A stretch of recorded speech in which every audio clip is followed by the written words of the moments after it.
Hey, this is another great video about Cichlids. In this video we're looking at things I've learned in my Growout aquarium. Now, many people will watch other videos on Growout aquariums and they get ideas, so I'm hoping you get some ideas from me. You don't have to use all of them, but you can get ideas. You can actually decide not to do what I do or do what I do. So videos like this are some of the more exciting videos that I've seen and watched, and I hope you get a lot from it. So in this Growout aquarium, it's a 45-gallon aquarium. Basically, I had several batches in there at one time. When I say batches, I mean you take a female and you strip it. So there's actually from several different females for this aquarium. The biggest thing I've learned in the past about this aquarium and my other aquariums I use for Growouts is they don't have to look boring. Your Growout aquarium doesn't have to look boring. Lots of times on YouTube or just, you know, in general, people use Growouts and they have a bare bottom tank, no you know, rocks, nothing to make it look good. It's really boring. So in this case, I've changed the rocks around several times to keep it exciting.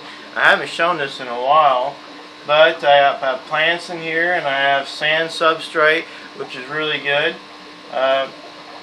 It's turned out good where I can enjoy the actual tank when I'm looking at it, instead of just seeing a bunch of fish that looks like they're about to be sold at a fish store that has no decor or substrate. Now, one thing I have learned about another thing I've learned about this Growout aquarium is that you can raise too many fish at one time. If you look at these fish, which later in the video I'm going to actually give you the view of the aquarium and close-ups on some of the fish, but you can have too many fish in your Growout aquarium, even if it's a really large aquarium. As far as the ratio of fish for the aquarium, it can be too much. Now, I'm not saying it's going to be where you can't handle it. It's just the growth rate slows down. So if your goal is to get your fish grown out as quickly as possible, then fewer fish will grow up faster. Now think about this. This aquarium was actually put in here, set up as a Growout aquarium at the end of December, which, just because this video can be watched for years, which is actually about 6 months ago. So 6 months taken to get to this size.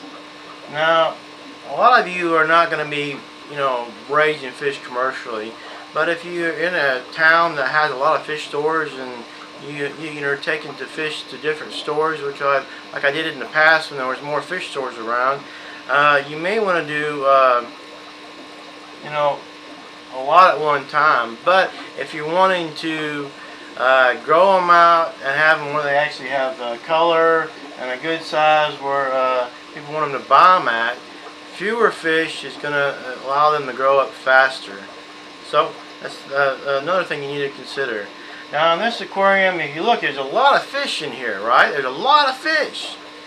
But actually, from the beginning, not added anymore, I've sold 60 out of here. 60 fish. There was 60 at one time. There was 60 more fish in this aquarium. Some more are sold at a smaller size. That you see some of the smaller ones, but some were just sold a few weeks ago. And those, which is important to do, is to sell your males first. And why should you sell your males first, or why should you take, you know, males out of your Growout aquarium first?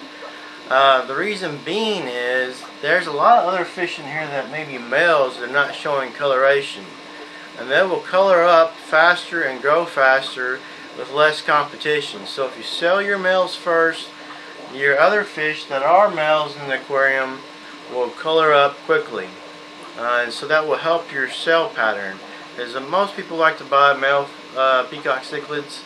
Other cichlids, you know, it may not matter as much, but for your Peacock Cichlids, your male fish, selling them in first allow your other males in the aquarium to color up faster. They may not color up at all if you leave them in there. And get your biggest ones out of there. Your more dominant fish is going to kind of dampen the growth rate of your other fish. Now, in the past, people talk about, feed your fry a lot, like 3 times a day. Well, I made the mistake of overfeeding these fish. And what I'm saying is, some of them are a little bit smaller and a little bit bigger, which you might want to make sure that doesn't happen. But overfeeding the fish so all the fish get food. If the fish aren't going for the food, let them have a natural culling. If they're not going to be an aggressive fish, they're not all that healthy. So I've cut back in the amount of food I'm feeding them, and I've changed the diet. Now, you're going to actually see these fish eat in this video, and what I've changed the diet to. I used to use pellets and algae wafers, and I had to do water changes like twice a week on this thing, and that's just a lot of work. People don't like to do that. So, and there's another thing that I've learned recently. I've changed all my timers so the light's on less. Less lighting, especially in an overcrowded aquarium like this, is going to let less algae build up, and you're going to have to do less maintenance. Your aquarium is going to look a lot better. There's going to be less algae build up everywhere. Also, the actual water will get a little bit of a greenish tint because all the waste in here. But the change in the diet I've done is going to be, there's less waste in there now. But I'll get to the diet in the section where I'm viewed in on the fish. So have your timer. A timer is very important for any aquarium you have because you could leave your light on for longer than you should if you're just using a switch. So a timer, it's better for the fish to get in a rhythm, just like us humans. If we get in a rhythm, it's better for us. We're healthier. We wake up around the same time, go to sleep around the same time. So that's the same for the fish. So you can control the amount of light on here. I do like to have the light on when I'm watching the fish. So you need to have it where it's on, where you're more in the viewing aspect of it.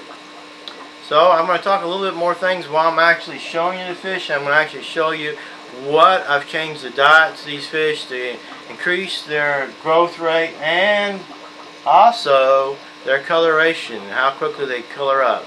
So stay tuned for more of this video. Okay, I got it zoomed in a little bit on the fish. You're going to see some of them a little bit closer up. Now see the difference in the sizes of the fish. Now your fish are going to grow a lot slower if you have batches from different times. I suggest if you're going to want to grow out your fish the fastest is to have all the batches from the same time. Because a few days difference, some of these gray fish you see here, the icebreakers, they were only like 7 days difference from the bigger of these dragon bloods. So try to have your batches close together because later on the difference in size can be doubled. You actually can have fish that are doubled in size comparative to the ones that you put in there. Now if you look around, I'm going to see if I can get it a little bit better free-handed in just a second. But I've got some that's already coloring up. And you see right there's a male there that's starting to color up. There's another male starting to color up a little more pinkish. And then, let's see here, another one. So there's quite, and then let's see here, there's a couple over here. Let me get them focused a little bit better. So they're coloring up. They're looking good, and like I say, it's been a couple weeks. A couple weeks ago, when I sold the males, none of these males were colored up. So these started coloring up once those were sold. So let me show you what I'm feeding, and let me zoom back out a little bit. I'm feeding artificial crab meat. which is the best stuff I have found to have less waste in the aquarium, because when you see a fish eat pellet food, a lot of the pellet food comes out the gills and puts excess waste in the aquarium. So let me show you just how quickly they go for this crab meat. You see them just, well, it's a little bit up top. Let me zoom it up a little bit. Usually it floats down, but they've got it pecking around. I'm going to put some more in there so you can get a better view of it. Look at them just go at it. They tear into it. This has pollock, anchovies, lobster, crab meat. It's got really good ingredients, and it's got paprika, which actually is a color enhancer. You know, color enhancers are good. This is natural. It's not something that is going to affect your fish negatively. Now look at them go. Now this keeps your aquarium actually looking better in the future, because once you feed these just once a day, and even for a growout tank, once a day, every other day, you're going to have less waste in the aquarium. Now you see all that stuff stirred up? After a while, after you do so many water changes, there's going to be a lot less waste in there. Since I have such a high amount of substrate in here, it's going to take multiple substrate cleanings to get all that cleaned out. But it has improved dramatically by changing the food. The fish have colored up a lot better, and they're growing out great. This is artificial crab meat that you can get from your grocery store for under $5. I hope you've enjoyed this video. It hopefully gives you some ideas on what to do with your growout aquarium. Remember, sponge filtration will work great. If you use a canister filter, you're going to do a lot of filtration maintenance, where sponge filtration, you're just mostly doing water changes, not a lot of filtration maintenance. It's a lot less work. So if you're raising these in bulk, I would recommend sponge filtration for growing out your fish or raising fish. So thanks for watching another great video by Ricky Kennerly Cichlids, and I hope you check out more videos by Ricky Kennerly Cichlids.